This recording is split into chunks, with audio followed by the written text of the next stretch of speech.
Hi friends, आइए आज चलते हैं क्लास 10 की 5वीं चैप्टर जिसका नाम है तत्वों का आवर्ती वर्गीकरण। तत्वों का आवर्ती वर्गीकरण, बात आई है वर्गीकरण की। तो वर्गीकरण होता क्या है? तो वर्गीकरण का अर्थ होता है वे तत्व जो रासायनिक गुणधर्म में समान हो और उन्हें एक ही समूह में क्या किया जाए, रखा जाए, उसी को कहते हैं वर्गीकरण। तो सर्वप्रथम बात यह बनती है कि आखिर वर्गीकरण की आवश्यकता पड़ी क्यों? तो प्रारंभ में बहुत ही कम तत्व थे जिनके गुणों का अध्ययन करने में किसी प्रकार की कठिनाई नहीं होती थी, लेकिन धीरे धीरे जैसे जैसे तत्वों की संख्या में वृद्धि होती गई उनके गुणों का अध्ययन करने में कठिनाई होती गई, जिसकी वजह से इस तत्वों के आवर्ती वर्गीकरण की आवश्यकता हम लोगों को पड़ी। अब बात आई है कि तो तत्वों का वर्गीकरण किसने किया? सर्वप्रथम तो जानते हैं, सर्वप्रथम 18वीं शताब्दी में लहवाजे ने तत्वों का जो वर्गीकरण किया था धातु और अधातु के आधार पर किया था। समझ में आ रही है बातें? चलिए, अब है डोब्रेनर का त्रियक नियम। डोब्रेनर का त्रियक नियम क्या है? तो डोब्रेनर साहब ने एक नियम दिया था जिसके आधार पर उन्होंने कहा था कि जब समान गुण वाले तत्वों को, मतलब जिनके गुण जो हो एकदम समान हो,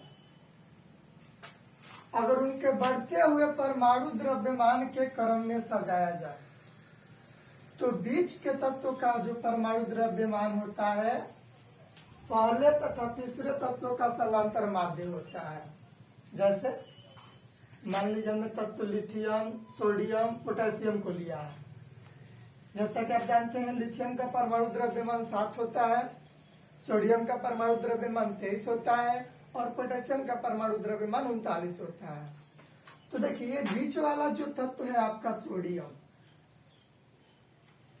यही ना है, इसका परमाणु द्रव्यमान 23 है। तो उन्होंने क्या बोला कि जब समान गुण वाले तत्व के जितने भी आपके तत्व दिखाई दे रहे हैं सभी के गुण एक समान है, अगर उनके बढ़ते हुए परमाणु द्रव्यमान के क्रम में सजा, जैसा कि अभी हमने सजाया है, ये जो बीच वाला तत्व है शेष किनारे वाले ये जो दोनों तत्व हैं इसका समानांतर माध्य होता है। कैसे? तो देखिए इसका एटॉमिक परमाणु द्रव्यमान 7 और इसका परमाणु द्रव्यमान 39, जब दोनों को जोड़ेंगे तो क्या मिल रहा है? 23 मिल।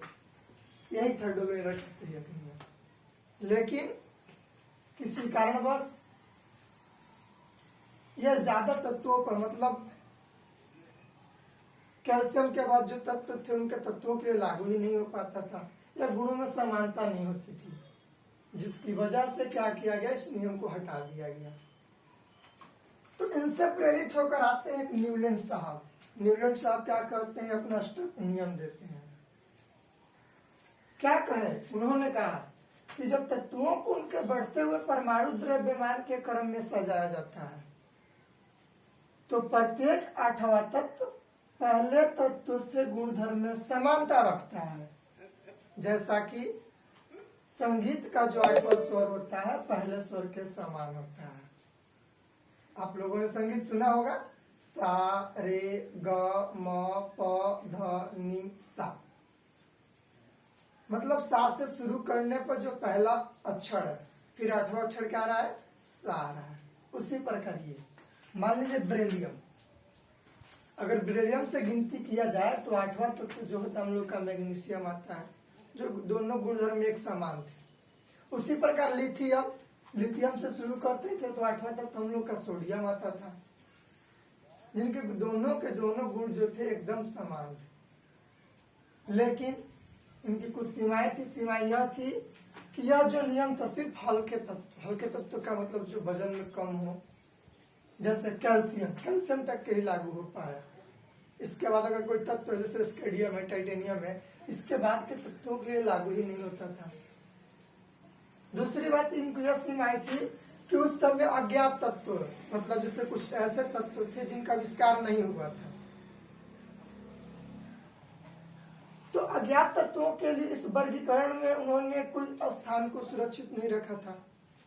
जब उन्होंने वर्गीकरण किया था तो अपनी सारणी दी थी, तो उस समय उन्होंने क्या किया था, इस अपने वर्गीकरण में कोई सुरक्षित स्थान ही नहीं रखा था, ताकि भविष्य में अगर कोई तत्व का खोज हो तो उसको रखा जाए। तीसरा सबसे बड़ी बात यह थी कि अक्रिय गैस की खोज हो जाने का मतलब इनके समय अक्रिय गैस की खोज नहीं हुई थी। जब अक्रिय गैस की खोज हुई तो उसके बाद जो नवम तत्व था ना, वह प्रथम तत्व के गुण में समान रखता था, ना कि आठवां, जिसकी वजह से इनके नियम को यहीं पर रख दिया गया, खत्म कर दिया गया, इनको मान्यता नहीं मिली। तब इन दोनों से प्रेरित होकर आते हैं मेंडलिफ। मेंडलिफ साहब क्या करते हैं, अपना एक नियम देते हैं जिसे हम लोग मेंडलिफ का आवर्त नियम कहते हैं। नियम क्या है, तो नियम में कहे हैं कि रूस के रहने वाले रसायनज्ञ दिमित्री मेंडलिफ ने सर्वप्रथम आवर्त सारणी का प्रतिपादन किया था। आपका क्वेश्चन हो सकता है ऑब्जेक्टिव टाइप में कि सर्वप्रथम आवर्त सारणी का प्रतिपादन किसने किया था, तो क्या जवाब दे सकते हैं, मेंडलिफ ने दिया था। और कब, तो 1869 ईस्वी में, जिसके अनुसार क्या था भाई, तो मेंडलिफ का आवर्त नियम कहता है। अगर बोर्ड में आता है आपके कि मेंडलिफ का आवर्त नियम लिखे तो आप लोग इसी को मान्यता दी। क्या, तो तत्वों के भौतिक और रासायनिक गुण उनके परमाणु द्रव्यमान के आवर्त फलन होते हैं। क्या बोला जिन्होंने, बोला कि तत्वों के भौतिक और रासायनिक गुण जो होते हैं उनके परमाणु द्रव्यमान के आवर्त फलन होते हैं। अब उन्होंने क्या किया, मेंडलिफ ने अपनी एक आवर्त सारणी बनाई इसके आधार पर।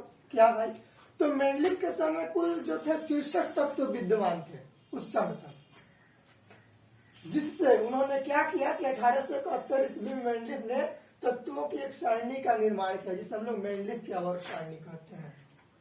और मेंडलिफ की आवर्त सारणी में मेंडलिफ ने क्या किया, उसको वर्ग और आवर्त में वर्गीकृत किया। जैसा कि आप लोग जानते भी होंगे वर्ग क्या होते हैं। सबसे प्रथम बात, ये आपका सब्जेक्टिव क्वेश्चन बहुत से तैयार हो जाएंगे आपके बोर्ड के लिए। तो आवर्त सारणी के जो उदग्र स्तंभ होते हैं ना, उसी को हम लोग वर्ग कहते हैं। और उस समय मेंडलिफ की जो आवर्त सारणी तैयार हुई थी उस समय वर्गों की कुल संख्या उसमें 9 थी,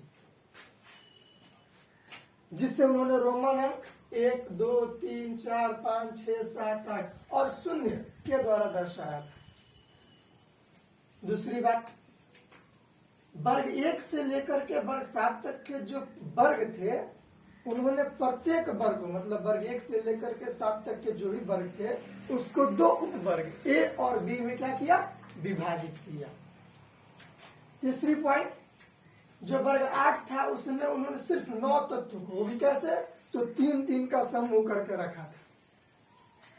और चौथी बात कि वर्ग 0, जिसको हम लोग शून्य वर्ग के भी नाम से जानते हैं, उसमें उन्होंने क्या किया, अक्रिष्ट गैस, निष्क्रिय गैस या नोबेल गैस को रखा, जैसे helium, neon, argon, krypton, xenon and radon को उसमें उन्होंने रखा। यहाँ सब्जेक्टिव क्वेश्चन हो सकता है कि मेंडलिफ के आवर्त सारणी में वर्गों की कुल संख्या कितनी थी, तो 9 थी। वर्ग 0 में किसको रखा गया है, तो उत्कृष्ट गैस, जैसे कौन कौन, तो helium, neon, argon, krypton, xenon और रेडॉन को रखा गया है। अब दूसरी बात आई है आवर्त। आवर्त क्या है भाई, तो आवर्त सारणी में जो 36 कतारें होती है ना, उन 36 कतारों को हम लोग आवर्त कहते हैं। और उस समय उनकी कुल संख्या कितनी थी, 7 थी।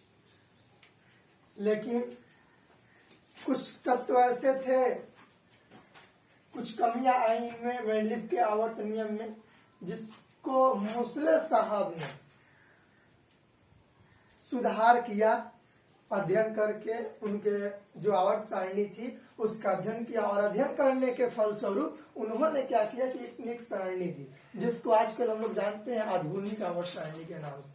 आखिर आधुनिक आवर्त सारणी है क्या, तो देखिए 1913 ईस्वी में मोसले ने बताया, मोसले साहब थे उस समय, उन्होंने प्रयोग किया और प्रयोग के आधार पर अपना बताया। क्या बताया कि परमाणु भार की तुलना में जो परमाणु क्रमांक होता है वो किसी तत्व के गुणों को दर्शाने में अत्यधिक सक्षम होता है। जैसा कि आप लोगों ने देखा, डुब्लिनर साहब ने भी क्या किया था, परमाणु द्रव्यमान को रखा था।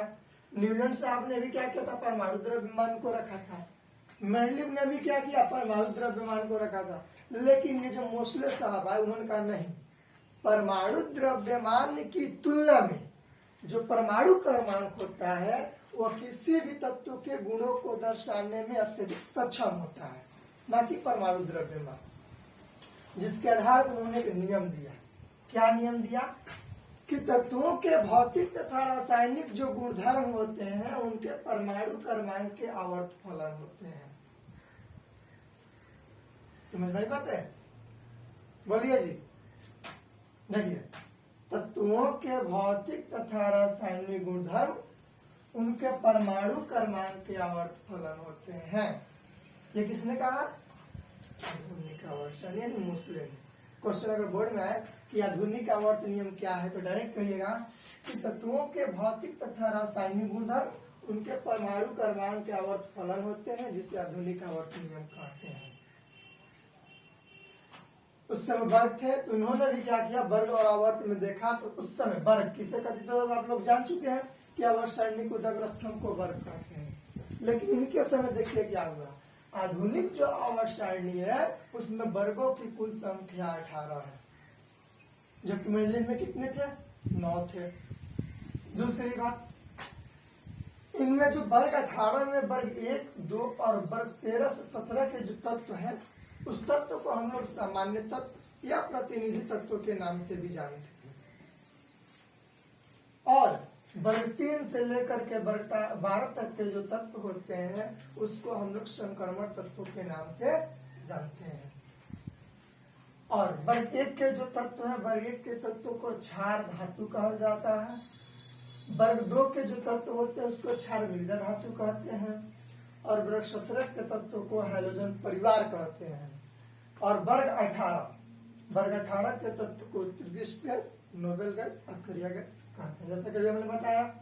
तो यहाँ से यहाँ तक के सभी आपके ऑब्जेक्टिव क्वेश्चन है, टाइप क्वेश्चन है, जबकि बोर्ड में आने का 100% चांस है। अब बात है ये आवर्त। तो इस समय आवर्तों की कुल संख्या 7, इसमें कोई परिवर्तन नहीं था। जो मेंडलीव ने आवर्त की संख्या 7 रखी थी, इसमें भी आवर्तों की संख्या 7। अब 7 आवर्त में जो प्रथम आवर्त था, द्वितीय आवर्त था, तृतीय आवर्त था, उसको लघु आवर्त कहा गया। क्यों? क्योंकि उस समय जो तत्व थे उसको उन्होंने प्रथम में 2 तत्वों को रखा, द्वितीय आवर्त में 8 तत्वों को रखा और तृतीय आवर्त में भी 8 तत्वों को उन्होंने रखा। जबकि जो चौथे थे, 5वें थे और 6ठे आवर्त थे उसको दीर्घ आवर्त कहा गया। क्यों कहा गया? क्योंकि उसमें मतलब चौथे, 5वें और 6ठे आवर्त में तत्वों की जो कुल संख्या थी 18, 18 और 32 थी। अब एक और बात आई, ये हुआ आपका इतना। अब आवर्त जो सारणी है उसको 4 ब्लॉक में बांटा गया है। कौन कौन? तो एस, पी, डी तथा एफ। आवर्त सारणी को कितने वर्गों में बांटा गया है? 4 वर्गों में। कौन कौन? एस, पी, डी और एफ। तो वर्ग 1 और जो वर्ग 2 के तत्व हैं, उस वर्ग 1 और वर्ग 2 के तत्वों को हम लोग कहते हैं एस ब्लॉक एलिमेंट। क्या कहते हैं? वर्ग 1 और वर्ग 2 के तत्वों को एस ब्लॉक एलिमेंट कहते हैं। वर्ग 13 से लेकर के वर्ग 18 के तत्व जो होते हैं उसको पी ब्लॉक का हम लोग तत्व कहते हैं। वर्ग 18 से लेकर के वर्ग 13 से लेकर के वर्ग 18 के जो तत्व होते हैं उसको हम लोग क्या कहते हैं? पी ब्लॉक के तत्व कहते हैं। और वर्ग 3 से लेकर के 12 तक के जो तत्व होते हैं उसको हम लोग डी ब्लॉक का तत्व कहते हैं। और आवर्त सारणी में जस्ट नीचे 2 श्रेणी है जिसको लेंथेनाइट्स और एक्टिनाइट्स के नाम से जानते हैं, उसको एफ ब्लॉक का एलिमेंट कहते हैं। ठीक है, तो आज के लिए इतना रहने देते हैं। कल आएंगे हम आप लोगों के साथ लेकर के इस आवर्त सारणी की रूपरेखा और पढ़ेंगे कि एस ब्लॉक कौन है, पी ब्लॉक कौन है, डी ब्लॉक कौन है, एफ कौन है, ये सब आपको दिखाएंगे। वर्ग कौन है, आवर्त कौन है, कौन धातु है, कौन उपधातु है, इस सब के बारे में हम लोग कल जिक्र करेंगे। ठीक है, चलिए बेस्ट ऑफ लक।